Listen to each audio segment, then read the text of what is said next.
존중의 능력 강준민. 제사장을 존중하는 사람이 받는 상. 존중은 마음속에 좋은 것을 나누게 하는 힘입니다. 그가 여호와 앞에 오래 기도하는 동안에 엘리가 그의 입을 주목한즉 한나가 속으로 말하매 입술만 동하고 음성은 들리지 아니하므로 엘리는 그가 취한 줄로 생각한지라. 엘리가 그에게 이르되 내가 언제까지 취하여 있겠느냐. 포도주를 끊으라. 한나가 대답하여 가로되 나의 주여 그렇지 아니하니이다. 나는 마음이 슬픈 여자라. 포도주나 독주를 마신 것이 아니요 여호와 앞에 나의 심정을 통한가 뿐이오니 당신의 여종을 악한 여자로 여기지 마옵소서. 내가 지금까지 말한 것은 나의 원통함과 격동됨이 많음을 인함이니이다. 엘리가 대답하여 가로되 평안히 가라. 이스라엘의 하나님이 너의 기도하여 구한 것을 허락하시기를 원하노라. 가로되 당신의 여종이 당신께 은혜 입기를 원하나이다 하고 가서 먹고 얼굴에 다시는 수색이 없느니라. 그들이 아침에 일찍 일어나 여호와 앞에 경배하고 돌아가서 라마의 자기 집에 이르니라. 엘가나가 그 아내 한나와 동침하매 여호와께서 그를 생각하신지라. 한나가 잉태하고 때가 이름에 아들을 낳아 사무엘이라 이름하였으니 이는 내가 여호와께 그를 구하였다 함이더라. 존중은 구약의 황금률입니다. 예수님이 우리에게 주신 황금률이 있습니다. 황금률은 인간관계를 맺는 가장 소중한 원리입니다. 황금률은 무엇이든지 남에게 대접을 받고자 하는 대로 먼저 남을 대접하라는 것입니다. 우리가 다른 사람에게 대접받기를 원하는 것을 알고 그것을 먼저 다른 사람에게 행하면 우리도 똑같은 대접을 받게 된다는 원리입니다. 황금률은 예수님의 산상수훈 안에 보석처럼 담겨 있습니다. 그러므로 무엇이든지 남에게 대접을 받고자 하는 대로 너희도 남을 대접하라. 이것이 율법이요 선지자니라. 마태복음 7장 12절 말씀. 이 성경 말씀 속에 나오는 율법과 선지자는 구약 전체를 의미합니다. 구약 전체를 한마디로 요약한 법이 있다면 바로 황금률이라는 것입니다. 황금률은 우리가 함부로 지나칠 수 없는 원리입니다. 이 속에 관계의 비결이, 행복의 비결이, 대접받는 비결이 담겨 있습니다. 황금률을 실천하기 위해서는 먼저 나는 남에게 어떤 대접을 받고 싶은가를 생각해 보아야 합니다. 그래야 우리도 다른 사람을 잘 대접할 수 있기 때문입니다. 어느 날 사람들이 어떤 대접을 받기 원하는지에 대해 조사해 볼 기회가 있었습니다. 그 조사를 통해 사람들이 가장 대접받기 원하는 것이 무엇인지를 알게 되었습니다. 그중 가장 핵심되는 10가지 요소를 뽑아보자면 다음과 같습니다. 사람이 대접받기 원하는 요소들. 사람은 이해받기 원합니다. 사람은 사랑받기 원합니다. 사람은 칭찬받기 원합니다. 사람은 격려받기 원합니다. 사람은 위로받기 원합니다. 사람은 인정받기 원합니다. 사람은 신뢰받기 원합니다. 사람은 배려받기 원합니다. 사람은 존경받기 원합니다. 사람은 용서받기 원합니다. 사람들 속에는 대접받기 원하는 다양한 요소들이 있습니다. 이 10가지 요소는 씨앗과 같습니다. 씨앗은 그 종류에 따라 열매를 맺습니다. 그러므로 우리는 대접을 받고 싶은 씨앗을 선택해서 날마다 심어야 합니다. 우리는 좋은 열매를 원하지만 그 열매를 맺기 위해 좋은 씨앗을 먼저 심어야 한다는 사실을 자주 망각합니다. 우리의 가장 큰 실수는 나쁜 씨앗을 심으면서도 좋은 열매를 맺을 것이라고 생각하는 데 있습니다. 오해를 심고 이해라는 열매를 기대할 수는 없습니다. 미움을 심고 사랑이라는 열매를 기대할 수는 없습니다. 비판을 심고 칭찬이라는 열매를 기대할 수는 없습니다. 우리는 심은 것을 거두게 되어 있습니다. 어떤 씨앗은 심고 당장 거두지 못할 수 있습니다. 그렇지만 날마다 지속적으로 반복해서 심는다면 언젠가는 반드시 심은 것을 거두게 됩니다. 바울이 갈라디아 교인들에게 다음과 같이 권면했습니다. 스스로 속이지 말라. 하나님은 만홀히 여김을 받지 아니하시나니 사람이 무엇으로 심든지 그대로 거두리라. 우리가 선을 행하되 낙심하지 말지니 피곤하지 아니하면 때가 이름에 거두리라. 앞에서 열거한 10가지 요소들을 한마디로 압축한다면 그것은 존중입니다. 존중이라는 캡슐 속에 10가지 씨앗이 함께 담겨 있다고 생각해도 좋을 것입니다. 존중은 존중이 여기는 것입니다. 보배롭게 여기는 것입니다. 가장 가치 있게 여기는 것입니다. 존중이라는 것을 이토록 소중히 다루는 까닭은 하나님이 존중을 좋아하시기 때문입니다.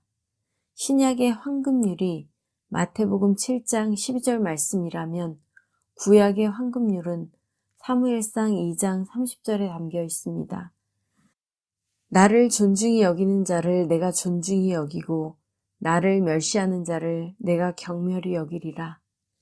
존중이 여김받고 싶으면 먼저 하나님을 존중히 여겨야 합니다. 또한 다른 사람을 존중히 여겨야 합니다.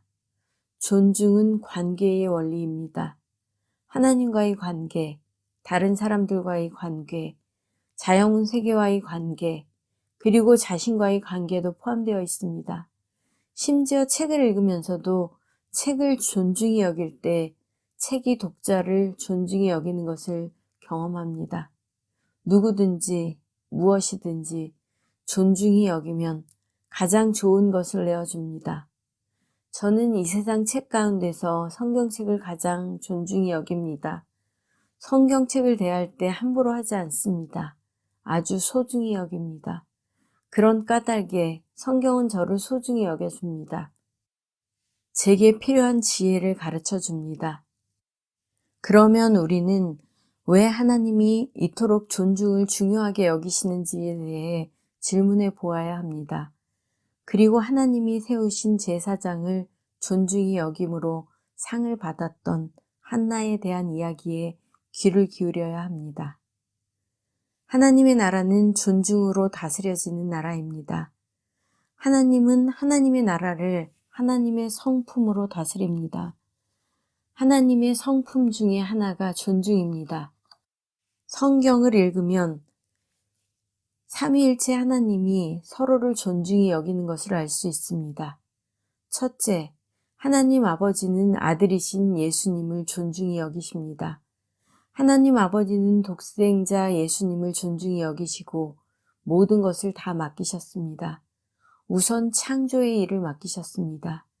만물이 그에게 창조되되 하늘과 땅에서 보이는 것들과 보이지 않는 것들과 혹은 보좌들이나 주관들이나 정사들이나 권세들이나 만물이 다 그로 말미암고 그를 위하여 창조되었고 또한 하나님 아버지는 모든 충만이 예수님 안에 거하게 하셨습니다. 아버지께서는 모든 충만으로 예수 안에 거하게 하시고 하나님 아버지는 예수님을 모든 이름 위에 뛰어나게 하셨습니다. 하나님 아버지는 모든 만물을 예수님 안에 복종시키시고 예수님을 만물 위에 교회의 머리로 주셨습니다. 모든 정사와 권세와 능력과 주관하는 자와 이 세상뿐 아니라 모든 정사와 권세와 능력과 주관하는 자와 이 세상뿐 아니라 오는 세상에 일컫는 모든 이름 위에 뛰어나게 하시고 또 만물을 그 발 아래 복종하시게 하시고 그를 만물 위에 교회의 머리로 주셨느니라. 에베소서 1장 21절에서 22절 말씀. 하나님 아버지는 아들이신 예수님께 자신이 행하시는 모든 것을 다 보여주셨습니다. 하나님 아버지는 아들이신 예수께 자신이 행하시는 모든 것을 다 보여주셨습니다. 하나님 아버지가 하시는 일을 아들로 하게 하셨습니다. 아버지께서 아들을 사랑하사 자기의 행하시는 것을 다 아들에게 보이시고 또 그보다 더 큰 일을 보이사 너희로 기어이 여기게 하시리라. 아버지께 죽은 자들을 일으켜 살리심같이 아들도 자기의 원하는 자들을 살리느니라. 하나님 아버지는 아들이신 예수님께 심판하는 권세를 주셨습니다. 그 이유는 사람들로 하여금 하나님 아버지를 공경하는 것처럼 아들이신 예수님을 공경하게 하기 위함이었습니다. 아버지께서 아무도 심판하지 아니하시고 심판을 다 아들에게 맡기셨으니 이는 모든 사람으로 아버지를 공경하는 것 같이 아들을 공경하게 하려 하심이라. 아들을 공경치 아니하는 자는 그를 보내신 아버지를 공경치 아니하느니라. 요한복음 5장 22절에서 23절 말씀. 둘째, 아들이신 예수님은 하나님 아버지를 존중히 여기십니다. 하나님의 나라는 왕국입니다. 왕국에서 가장 중요하게 여기는 것은 질서입니다. 하나님 아버지와 예수님은 같은 하나님이십니다. 그렇지만 아버지와 아들 사이에는 분명한 질서가 있습니다. 아들이신 예수님은 하나님 아버지의 보좌 우편에 앉아 계십니다. 예수님은 결코 하나님 아버지의 보좌를 탐내지 않으십니다. 모든 것이 다 허락되었지만 하나님 아버지의 보좌, 그 자리, 그 위치만은 허락되어 있지 않기 때문입니다. 예수님은 겸손하십니다. 겸손은 자신의 위치를 알고 자신의 위치를 지키는 것입니다. 또한 자기 역할에 만족하는 것입니다. 그 역할을 영광스럽게 여기는 것입니다. 예수님은 아들로서의 자신의 위치를 지킴으로 하나님 아버지를 존중히 여기십니다. 예수님은 자신이 하는 일을 통해 아버지를 공경하기를 원하셨습니다. 예수께서 대답하시되 나는 귀신 들린 것이 아니라 오직 내 아버지를 공경함이거늘 너희가 나를 무시하는도다. 예수님은 무슨 말을 하시든지 그 말이 하나님 아버지께로부터 왔다는 사실을 증거합니다. 나를 사랑하지 아니하는 자는 내 말을 지키지 아니하나니 너희의 듣는 말은 내 말이 아니요 나를 보내신 아버지의 말씀이니라.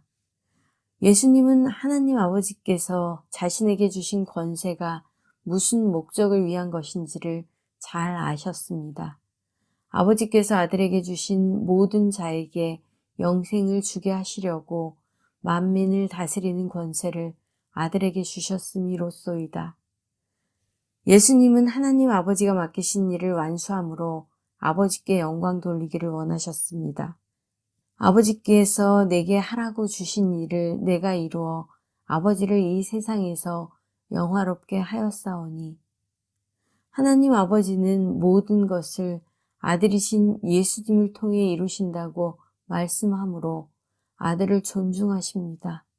또한 예수님은 모든 것이 아버지께로부터 나온다는 사실을 거듭 인정하므로 아버지를 존중히 여기십니다. 예수님이 성령의 제자들에게 보내주실 것을 약속하실 때도 성령이 하나님 아버지께로부터 오신다는 사실을 강조하셨습니다. 내가 아버지께로서 너희에게 보낼 보혜사 곧 아버지께로서 나오시는 진리의 성령이 오실 때에 그가 나를 증거하실 것이요. 그런데 하나님은 성령을 제자들에게 보내실 때에 예수님이 이름으로 보내심으로 아들을 존중히 여기셨습니다. 보혜사, 곧 아버지께서 내 이름으로 보내실 성령, 그가 너희에게 모든 것을 가르치시고 내가 너희에게 말한 모든 것을 생각나게 하시리라. 요한복음 14장 36절 말씀. 셋째, 예수님은 성령을 존중히 여기십니다. 예수님은 하나님 아버지를 존중하셨을 뿐 아니라 성령을 존중하셨습니다. 예수님은 공생애를 성령 충만으로 받으심으로 시작하셨습니다. 예수님은 무슨 일을 하시든지 성령을 힘입어 일한다고 말씀하심으로 성령을 존중하셨습니다. 그러나 내가 하나님의 성령을 힘입어 귀신을 쫓아내는 것이면 하나님의 나라가 이미 너희에 임하였느니라. 마태복음 12장 28절 말씀. 예수님은 어떤 이도 성령을 함부로 회방하거나 거역하지 못하게 하심으로 성령을 존중히 여기셨습니다. 그러므로 내가 너희에게 이르노니 사람의 모든 죄와 회방은 사하심을 얻되 성령을 회방하는 것은 사하심을 얻지 못하겠고, 또 누구든지 말로 인자를 거역하면 이 세상과 오는 세상에도 사하심을 얻지 못하리라. 마태복음 12장 31절에서 32절 말씀. 예수님은 자신보다 성령이 제자들에게 오시는 것이 더욱 유익하다고 말씀하시므로 성령을 존중하셨습니다. 그러나 내가 너희에게 실상을 말하노니 내가 떠나는 것이 너희에게 유익이라. 내가 떠나가지 아니하면 보혜사가 너희에게로 오시지 아니할 것이요 가면 그를 너희에게로 보내리니. 요한복음 16장 7절 말씀. 예수님은 위로 하나님 아버지를 존중히 여기셨습니다. 또한 성령을 자신보다 존중히 여기셨습니다. 예수님이 자신을 회방하고 거역하는 것은 용납할 수 있어도 성령을 회방하고 거역해서는 안 된다고 아주 강하게 말씀하셨습니다. 예수님은 승천하실 때 제자들에게 성령의 능력을 받기 전까지 예루살렘을 떠나지 말라고 부탁하셨습니다. 셋째, 성령은 예수님을 존중히 여깁니다. 성령은 참으로 겸손하신 분입니다. 왜냐하면 자신을 잘 드러내지 않고 주로 예수님을 증거하기 때문입니다. 예수님이 성령을 존중히 여기신 것처럼 성령도 예수님을 존중히 여깁니다. 성령이 하는 일은 주로 예수님을 증거하는 일입니다. 내가 아버지께로서 너희에게 보낼 보혜사, 곧 아버지께로서 나오시는 진리 성령이 오실 때에 그가 나를 증거하실 것이요. 요한복음 15장 26절. 성령은 자신을 증거하지 않습니다. 성령은 예수님을 증거하십니다. 성령은 예수님의 말씀을 생각나게 하십니다. 보혜사, 곧 아버지께서 내 이름으로 보내실 성령, 그가 너희에게 모든 것을 가르치시고 내가 너희에게 말한 모든 것을 생각나게 하시리라. 요한복음 14장 26절 말씀. 성령은 성도로 하여금 예수님의 형상을 담도록 도와주십니다. 물론 예수님의 형상 속에 하나님 아버지와 성령의 형상이 담겨 있음을 압니다. 그렇지만 성령은 우리가 주님의 형상을 담는 데 관심이 많습니다. 우리가 다 수건을 벗은 얼굴로 거울을 보는 것 같이 주의 영광을 보매 저와 같은 형상으로 화하여 영광으로 영광에 이르니 곧 주의 영으로 말미암음이니라. 고린도후서 3장 18절 말씀. 삼위일체 하나님은 정말 아름다운 하나님이십니다. 서로를 존중히 여기고 서로를 세워주고 서로의 약함을 잘 지키는 모습이 너무 아름답습니다. 존중히 여긴다는 것은 상대방을 먼저 생각하며 배려하는 것입니다. 상대방의 명예를 먼저 존중히 여기는 것입니다. 존중히 여긴다는 것은 상대방을 먼저 생각하며 배려하는 것입니다. 상대방의 명예를 먼저 존중히 여기는 것입니다. 삼위일체 하나님은 존중하시는 하나님이시기에 존중을 좋아하십니다. 하나님 나라의 가치 중에 하나가 바로 존중입니다. 존중 속에 참된 사랑을 심어두셨고 존중하는 관계 속에서 경험하는 행복을 심어두셨습니다. 우리가 할 일은 하나님을 존중히 여기는 것입니다. 하나님을 존중히 여기는 것 가운데 하나가 우리에게 주어지는 좋은 것들이 하나님께로부터 왔다는 사실을 인정하는 것입니다. 자신에게 주어진 귀한 선물을 하나님께로부터 왔다고 인정하고 하나님을 존중했던 여인이 바로 한나입니다.